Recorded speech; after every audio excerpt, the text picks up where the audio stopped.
إفريقيا وأوروبا قارتان متجاورتان جغرافياً، لكنهما مختلفتان تماماً من نواحٍ كثيرة.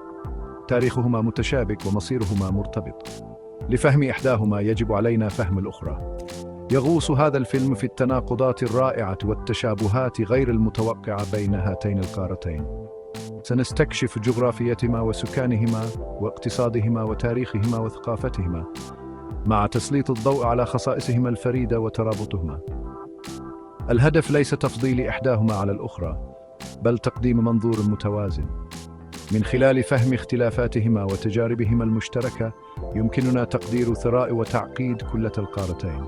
سيظهر هذا الاستكشاف لنا مدى ترابط عالمنا حقاً، وكم ترتم من بعضنا البعض. من الناحية الجغرافية تتضاءل أوروبا أمام ضخامة إفريقيا. إفريقيا قارة ذات سهول شاسعة وجبال شاهقة وصحاري قاحلة. تهيمن الصحراء الكبرى أكبر صحراء حارة في العالم على شمال إفريقيا. أما نهر النيل أطول نهر في العالم فيمر عبر جزئها الشمالي الشرقي. بالمقابل، أوروبا عبارة عن مجموعة من البلدان الأصغر حجماً متداخلة مع بعضها البعض.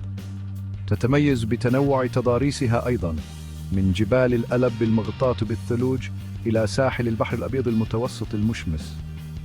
أنهارها على الرغم من أهميتها إلا أنها أقصر وأقل هيبة من نهر النيل. ينعكس هذا الاختلاف في الحجم على سواحلها أيضاً. تتمتع إفريقيا بساحل أملس نسبياً، مما يحد من الموانئ الطبيعية. أما أوروبا فهي تتمتع بساحل معقد مليء بالعديد من المنخفضات والخلجان وشبه الجزر. لعبت هذه الميزة الجغرافية دورا حاسما في تشكيل تاريخ أوروبا البحري وهيمنة التجارة. تتمتع كل من إفريقيا وأوروبا بتنوع لا يصدق.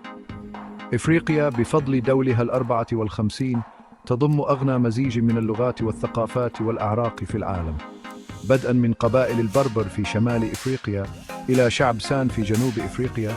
تنبض القارة بمزيج نابض بالحياة من التقاليد وأنماط الحياة.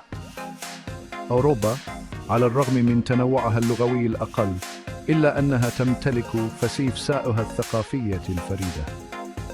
فمن رقصة الفلامنكو النارية في إسبانيا إلى موسيقى الفادو الحزينة في البرتغال، تعد أوروبا شهادة على تاريخها الغني وحركة الشعوب عبر القارة.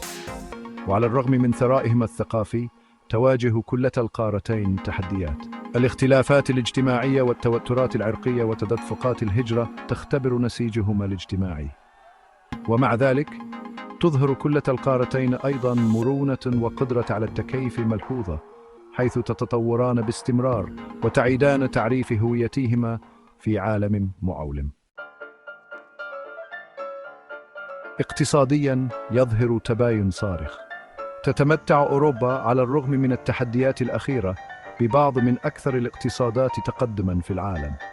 لقد وضعها إرثها الصناعي إلى جانب المؤسسات والبنية التحتية القوية في طليعة القوة الاقتصادية العالمية. إفريقيا تواجه عقبات اقتصادية كبيرة. على الرغم من ثرائها بالموارد الطبيعية إلا أن العديد من البلدان الإفريقية تكافح الفقر وعدم المساواة ونقص البنية التحتية. لهذا التفاوت الاقتصادي جذور تاريخية في الاستعمار والاستغلال والممارسات التجارية غير العادلة.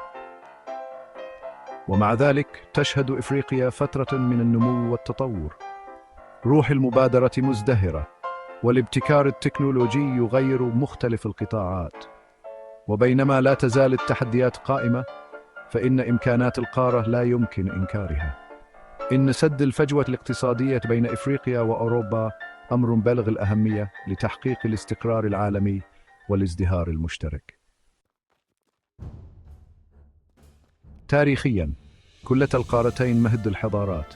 إفريقيا مهد الإنسانية، شهدت صعود إمبراطوريات قوية مثل مصر وكوش ومالي.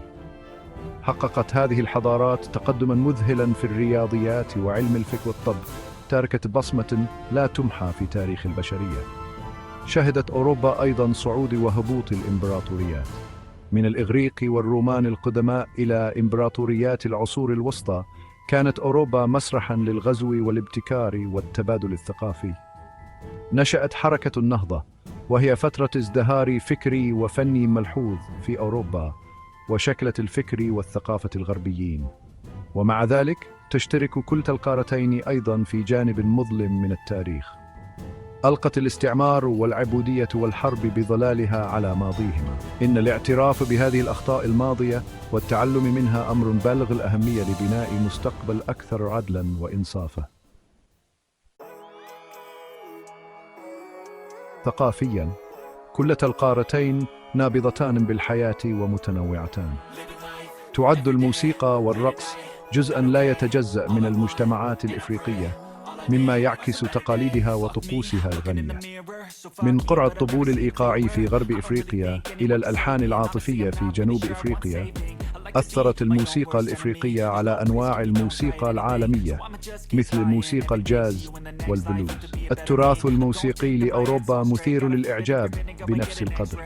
من المؤلفات الكلاسيكية لموتسارت وبيتهوفن إلى الأصوات المعاصرة للموسيقى الإلكترونية، كانت أوروبا أرضاً خصبة للابتكار الموسيقي.